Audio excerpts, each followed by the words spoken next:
Part 4, Ring of Bells, Chapter 3. The officer saluted. "Countess, please forgive this intrusion, but I have come." "Major Clung," the Countess said, advancing towards him and proffering her hand. "How good to see you again! I know why you have come. I think perhaps we should talk privately, don't you? But first, perhaps, your soldiers, their rifles, they are frightening the children." The major hesitated. He seemed at loss for the moment as to how to deal with the situation, but he recovered quickly enough. "Very well, Countess, if you insist." He ordered the soldiers to lower their weapons, told us all to stay right where we were, then followed the Countess to her study. I do not know how long we stood there in the hallway, waiting, but it seemed like a lifetime. No one spoke. All the while I held Peter's hand, knowing that these might be the last moments we would have together. Carlyle kept looking up at Muddy, his eyes filled with tears, but Muddy did not notice. Like all of us, she was straining to listen, to make some sense out of the murmur of voices we could all hear on the other side of that door. When the last door opened, the major came out on his own. Without a glance at any of us, without a word, he strode swiftly across the hall towards the front door. He waited for a moment for a bewildered Hans to open it for him, and then he left, his soldiers following him. The Countess came out moments later, a glass in her hand. She was breathing quite heavily. "I'm afraid I have had a little drink," she said, "to stop myself from shaking." She smiled at us then. "Do not look so worried. Actually, I think it all went quite well, better than I could have hoped for. It was lucky for us that it was Major Clung who came in. He served with my husband in the same regiment. They knew each other quite well. Anyway, it is all over now. In the sense in which we needed him to be, he is, I'm sure, an honorable man. He will keep his word. You are safe to go."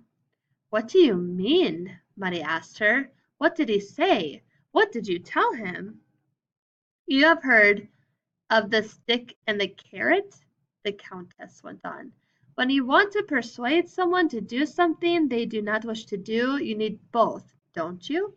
Stick and carrot. First, I used the stick. I reminded him that the Americans are maybe no more than a week or two away, and that if anything happened to any of you, I personally would see to it that when they come the Americans would know Major Clung was responsible, and that I would make quite sure he was shot. As for the carrot, I kept my money in my safe, not much, but it helped, and just to be sure I read him a few words from my husband's last letter from prison before they executed him. Major Clung had great respect for my husband. My husband wrote, and I know the words by heart."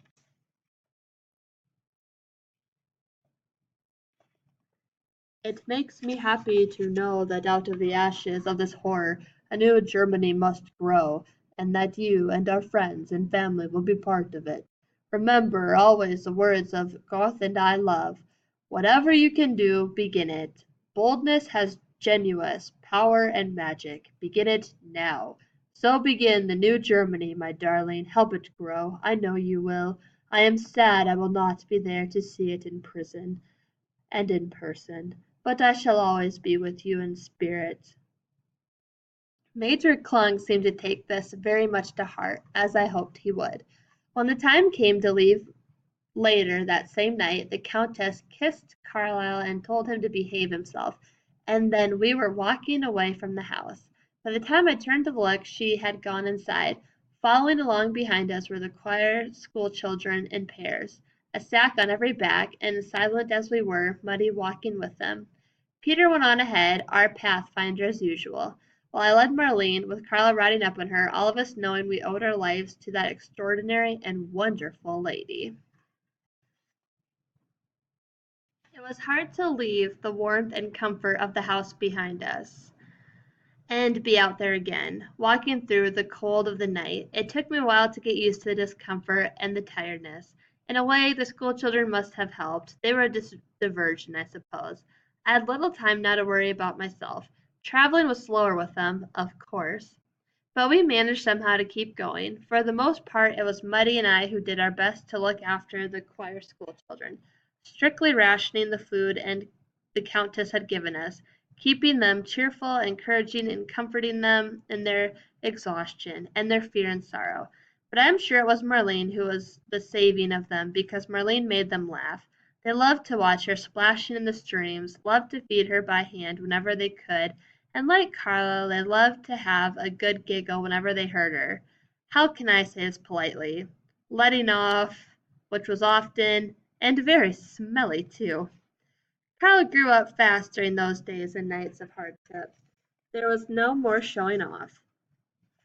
I think maybe the compass incident, the disaster he had so nearly brought upon us that day, had changed him, made him more aware of other people. It was Carla's idea, for instance, that two of the choir school children should take it in turns to ride up on him with Marlene, one of in front and one behind. It was the best of the ideas because it gave them all something to look forward to, and that was so important. It kept their spirits up and ours too. Come to that, because it was so heartening to see the children enjoying themselves. It was not long, of course, before our supply of food ran out. For Peter, after that, it was like feeding of 5,000, only he was no miracle worker. Whatever food he would bring back from his scavenging missions into the countryside, from his dawn raids and farmsteads, he had been divided up between us all. And all too often there was very little to divide up. He told me he was having to take ever greater risks when it came to stealing food for us, and that dogs were his worst enemy. Once he was even shot at from an upstairs window. He had broken into some isolated farmhouse and was grabbing what he could from the kitchen when the farmer's dog attacked him, baying and barking like a wild thing. He had to drop everything and run. Luckily, the farmer did not shoot straight, but the dog managed to sink his teeth into Peter's ankle, and that pained him for days afterwards. With the snow gone, early signs of spring were all around us by now. The trees budding, the meadows and hedgerows dotted with flowers, and the birds sang, but there was rain, and often at night too. We trudged on, through fields and forests, fording streams where we had to, following Peter, following his compass, but from those last weeks of our long journey into the night I do not remember so much the tiredness, nor the cold and the wet, nor the aching hunger we were all living with the whole time now.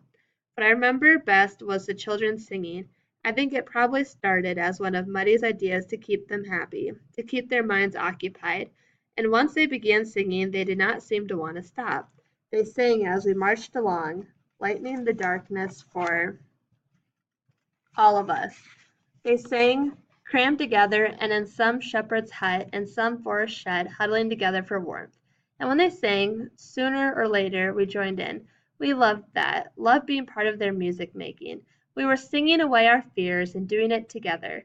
We must have been a strange sight for those who caught sight of us, Peter and I, stomping along together ahead, an elephant behind us with 2 or 3 children aboard, and following them, Muddy with her cavalcade of singing children. Carl was getting on so well with the other children by now that often he would get down off Marlene to walk along with them, singing with them. I think he did not want to be left out. He wanted to feel as if he was one of them. It would not be true to say that all of his singing meant we could entirely forget our discomforts, our hunger, or our anxieties, but it most certainly helped us put one foot in front of the other. As the days and nights passed, there was something else that lifted our spirits and gave us new hope. We were no longer hearing the sound of guns behind us. They were ahead of us now, lighting the western horizon every night. American artillery, Peter told us. That put a real spring in our step. But at the same time, we knew that no guns were friendly guns, even if they were American.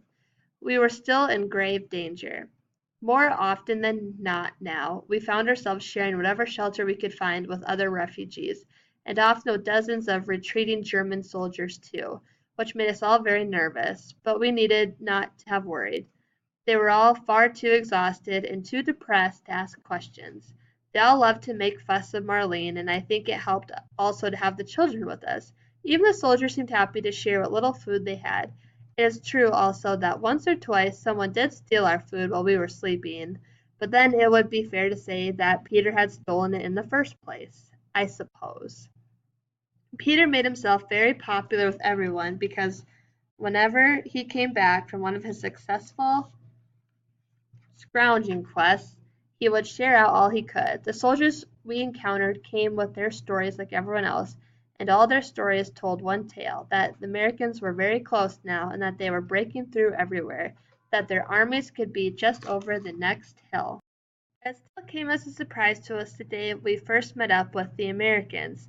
We were late finding our shelter that morning, but Peter was not too worried because there was a thick mist all around us, and we were well enough hidden. But of course, that made it more difficult to spot a likely barn or shed where we could lie up for the day. I remember we were making our way up a hillside, the early morning mist thinner now and wispier than before. All the children were singing, and Carl too, walking along with them. I was leading Marlene by the ear, talking to her, as I often did, and when she suddenly stopped and lifted her head, ahead of us Peter had stopped too, and was holding up his hand.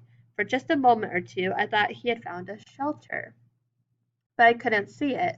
There was no barn, no shed, only trunkless trees rising strangely out of the mist. The children had fallen silent. We all stood there, bewildered at the terrifying crescendo of sound we were now hearing.